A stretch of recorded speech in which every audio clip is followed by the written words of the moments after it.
Ya, assalamualaikum warahmatullahi wabarakatuh. Jumpa lagi bareng Ardi di channel Marbot Bahagia TV, tempat nongkrongnya orang-orang bahagia. Bahagia Coach ya? Gimana kabarnya saudara-saudara? Bahagia? Bahagia. Bahagia ya. Dan tentunya juga masih dalam rangkaian Idul Fitri, masih mau non Fitri ya. Ya, Coach ya. Dan kali ini pastinya juga kita sangat bahagia sekali karena saya sama Mas Wildan dan juga Pak Probo kedatangan tamu spesial. Bukan kedatangan ya, sebenarnya kita yang datang sebenarnya. Kita yang bertamu ke tempat Coach Ridwan. Insyaallah. Nah, ini salaman lah. Masyaallah. Coach, waktu dan bentar bisa dipersilakan dan gak tahu nih gitu apa ya. Coach, gimana nih kedatangan para marbot nih? Karena Ardi gayanya luar biasa, maka saya berpantun dulu. Apa tuh? Iya. Jalan-jalan hari Sabtu malam. Cakep. Jalan ke Chandra beli sepatu. Cakep. Izinkan saya mengucap salam. Assalamualaikum warahmatullahi wabarakatuh. Waalaikumsalam warahmatullahi wabarakatuh. Mas Ardi, Ya. teman-teman yang sekarang sedang khidmat jadi marbot. Ya. Saya 20 tahun jadi pengusaha. Wow ya. Jatuh bangun di Bini sudah pernah, punya cabang ratusan udah pernah. Alhamdulillah ya, sampai kalau menurut saya titik yang Allah mungkin setelah jatuh habis naik lagi di titik sampai mungkin kalau untuk kepentingan pribadi udah lebih dari cukup gitu ya. Tapi saya ngerasa ada posisi yang lebih tinggi dari sebagai seorang owner gitu. Meskipun saya sebagai owner itu udah punya karyawan udah banyak gitu, ada kantor Malang, ada kantor Jogja, ada kantor di Jakarta, ada kantor di Lampung gitu. Tapi saya ngerasa kayaknya ada posisi yang lebih tinggi daripada menjadi seorang owner di perusahaan. Pengen tahu nggak apa? Pengen dong. Ya. Apa tuh? Posisi itu adalah yang antum semua sekarang kerjain nih. Yaitu apa? Marbot. Marbot. Kenapa saya bilang marbot itu luar biasa? Jadi kalau seandainya saya ngerasa saya sebagai seorang pengusaha saja, saya cita-citanya adalah saya pengen naik kelas jadi marbot. Jadi ketika seorang pengusaha pensiun dan dia jadi marbot, bukan turun kasta, tapi dia naik peringkat, naik kelas untuk menjadi marbot. Kenapa? Ketika saya jadi pengusaha, ya saya masih bekerja untuk ibaratnya manusia. Tapi ketika saya menjadi marbot, yang saya kerjakan itu bukan lagi proyek manusia, tapi saya kerjakan proyeknya Allah. Maka ketika kita jadi marbot, kita udah naik kelas. Itu yang pertama. Naik kelas itu apa? Dari karyawan atau kita bekerja untuk kepentingan manusia menjadi kepentingannya Allah. Itu pertama. Yang kedua, satu-satunya profesi yang di Al-Quran disebutkan dan didoakan ya. Nabi Zakaria ketika berdoa itu adalah doanya agar nanti anak keturunannya akan menjadi orang-orang yang berkhidmat kepada agama, atau bahasa kita adalah marbot. Nah, ini Masya Allah tuh, dua poin gitu. Maka saya bilang teman-teman yang sekarang jadi marbot harus berbahagia. Kenapa nama channelnya adalah apa? Marbot Bahagia. Ya, kenapa? Karena pengusaha saja iri pengen jadi marbot. Masa marbot nggak bahagia? Bahagia. Itu poin yang pertama. Okay. Dan yang kedua, kalau kita ngerjakan proyeknya manusia aja, itu pasti difasilitasi. Antum dikasih proyek untuk apa, buat channel TV, difasilitasi nggak? Difasilitasi. Kasih kamera, betul. Ya mau jalan ngeliput, kasih transport, butuh kendaraan mobil, dipinjam mobil nggak? Disupirin karena nggak bisa. Itu aja proyeknya siapa? Proyeknya manusia. Betul. Gimana kalau kita ngerjain proyeknya Allah?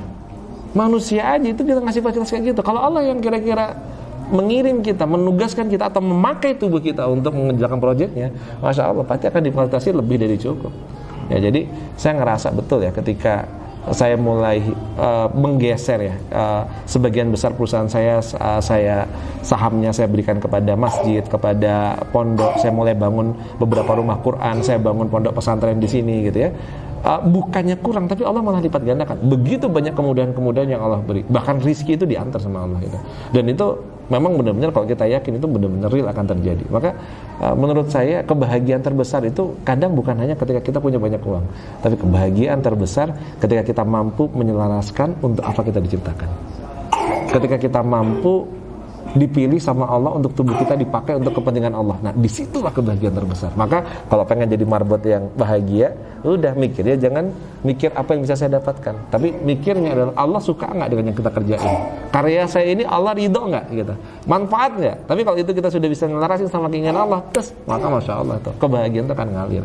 Itu yang membuat saya punya energi bolak-balik dari Malang ke Lampung setiap bulan, 2 bulan sekali gitu. Energinya nggak terbendung. Kenapa? Karena ini proyeknya Allah. Kenapa? Ya tadi menikmati jadi marbot. Dan apakah saya nggak bahagia? Bahagia dong. Bahagia menjadi marbot. Nah, jadi teman-teman dimanapun berada, pemirsa yang melihat channel ini, ya Maka mulai hari ini kita harus punya sudut pandang yang berbeda. Bisa jadi kalau perlu nanti doanya anak kita jadi marbot gitu ya. Dan kalau anak kita izin pamitan, pamit mau izin kemana? Mau ke surau, ngapain? Mau latihan jadi marbot. Maka apa? Bahagialah. Kenapa? Karena bisa jadi anak Anda akan menjadi penolong Anda di akhirat. Jangan dimarahin, jangan ngerasa ngapain jadi marbot, nggak ada duitnya, nggak ada ininya. Bukan itu bayarannya nanti di surga. Amin. Ya. Dan apalagi kalau nanti di belajarnya bareng-bareng sama teman-teman. Di surau sudah ada program belum untuk marbot? Udah, kita kebetulan punya banyak. Wah, ini Mas Wildan yang bisa menjelaskan. Silakan Mas Wildan. Apa programnya surau? Iya. Surau Mas Wildan. Mas Wildan. Bismillah. Langsung aja Ustaz ya. Iya. Ya alhamdulillah waktu dulu kita mau ke Jakarta itu, alhamdulillah rekrut 3 marbot. Salah satunya adalah Mas Ardi. Jadi waktu mereka datang ini, yang pertama kita lakukan adalah suruh moto kamar mandi bandara, hotel. Terus apa lagi Mas? Rumah sakit. Sebenarnya pengen ngecek nih, pengen bangun kesadaran. Tempat umum itu kamar mandinya bagus. Tapi kenapa kok masjidnya gini gitu? Oh iya. Nah, dari situ kita timbul kesadaran supaya kenapa? Supaya masjid itu harus memberikan pelayanan yang baik kepada tamu Allah Subhanahu wa taala. Masya Allah. Di BMC sudah ada program ini belum ya? Program apa namanya kayak pelatihan marbot gitu. Beberapa kalau di santri saya Surabaya kita sudah punya program namanya Marbot Trainer. Di Jogja itu ada program Marbot Camp. Jadi nge-camp untuk jadi marbot. Kalau di BMC sudah ada program. Alhamdulillah kemarin sudah sebelum Ramadan kita ngadain Marbot Bahagia Camp. Oh, Marbot Bahagia Camp namanya. Biar, saya boleh daftar nggak? Insya Allah nanti kita ada lagi setelah Lebaran. Dan Lebaran Insya Allah nanti. Sama nanti Insya Allah kita akan ada Marbot Trainer Ustaz. Marbot Trainer.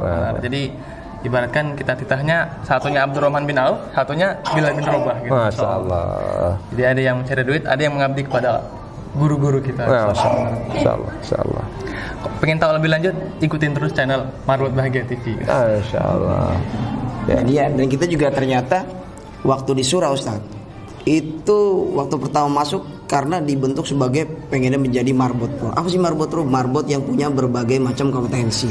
Salah satunya marbot kan orang taunya cuma gulung karpet ya, bersih-bersih. Tapi di marbot pro, di marbot surau, kita dilatih untuk menjadi misalnya kayak kita YouTuber, desain grafis, banyak tuh macam-macam. Ada yang misalnya Tibun Nabawi, ada yang HRD Pro dan keren. Itu membuat kita marbot tuh makin berkembang bahwa marbot tuh nggak cuma bisa bersih-bersih tapi bisa jadi YouTuber juga, bisa jadi desain grafis juga. Kita bayangkan kalau orang yang misalnya nih cleaning service ya, kalau misal dikatakan marbot itu bersih-bersih kan, kita bayangkan aja misalnya cleaning service cuma punya satu kompetensi, ya kan? Nah sedangkan marbot punya banyak kompetensi, pastinya lebih bakal dihargai lagi dong. Kan? Nah itu salah satu misi kita di Marbot Surau BMC itu untuk membuat marbot itu lebih banyak kompetensi dan lebih keren lagi gitu. Masya Allah, Allahu Akbar. Bukan gitu Pak Prabowo? Masya Allah. Pesan saya satu buat teman-teman yang hari ini sedang berkhidmat untuk belajar menjadi marbot. Jadilah marbot yang mandiri. Jadilah marbot yang memberi.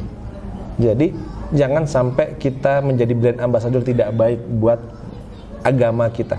Jadi menjadi marbot harus menjadi marbot yang mentalnya mental memberi, bukan mental minta.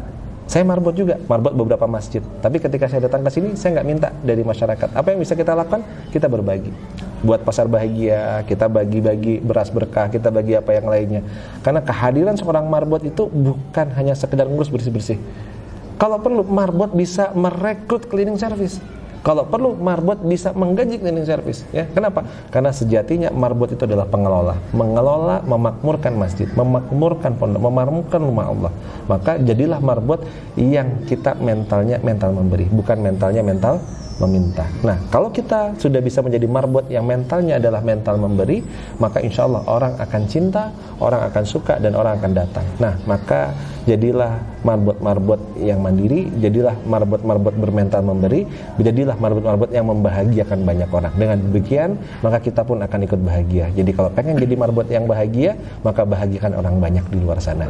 Ya, jadilah marbot-marbot yang bisa memberi manfaat, bukan meminta manfaat. Berpikirlah apa yang bisa saya kasih, bukan apa yang bisa saya terima. Maka di titik itu Anda akan menemukan kebahagiaan hakiki, kebahagiaan yang tidak akan pernah bisa dibayar dengan uang berapapun itu. nilainya. Karena kebahagiaan itu datang langsung dari Allah, disematkan dalam hati dan menjadi energi yang tidak akan pernah padam. Maka semoga teman-teman terus istiqomah untuk menjadi marbot-marbot yang luar biasa, dimudahkan sama Allah, diberikan kekuatan dan ketegaran, dikuatkan pundak-pundaknya, kaki-kakinya, ya, dan semoga terus bisa berjuang sampai titik darah penghabisan. Jangan hanya anget-anget kayak ayam, 2-3 bulan masih semangat, setelah itu hilang, nggak tahu kemana jejaknya, ya. Maka kalau setahun lagi, 2 tahun lagi saya ke surau, saya pengen lihat teman-teman sudah bisa mencetak generasi-generasi berikutnya, ya, sudah punya karya-karya terbaiknya, sudah mampu menularkan manfaat ke banyak orang di luar sana, ya. Insyaallah saya tagih nanti beberapa tahun lagi, semoga umur panjang, bisa silaturahim ke surau, dan saya pengen lihat karya-karya terbaik dari teman-teman, ya. Insyaallah. Ya itu tadi sahabat marbot ya, motivasi sudah, nasihat sudah, doa juga sudah. Kalau gitu coach kita punya juga yel-yel ya. Kalau misalnya kita bilang marbot bahagia TV, berkah bahagia. Wah, insyaallah. Oke. Oke, siap ya, latihan dulu nggak nih? Nggak usah, langsung ini mah. Kayaknya kan susah banget dulu apa dah. Iya. Cuma bilang marbot bahagia TV, berkah bahagia. Kalau gitu kita mulai ya. 1, 2, 3, Marbot Bahagia TV, berkah bahagia. Kalau gitu terima kasih coach. Semoga kita bisa berjumpa lagi, bisa bincang-bincang lagi. Dan tetap terus saksikan channel Marbot Bahagia TV, karena masih banyak banget keseruan-keseruan, kebahagiaan yang akan kita bagi terus ya. Amin. Kalau gitu kita pamit. Wassalamualaikum warahmatullahi wabarakatuh. Waalaikumsalam warahmatullahi wabarakatuh. Insyaallah. Lanjutkan anak muda.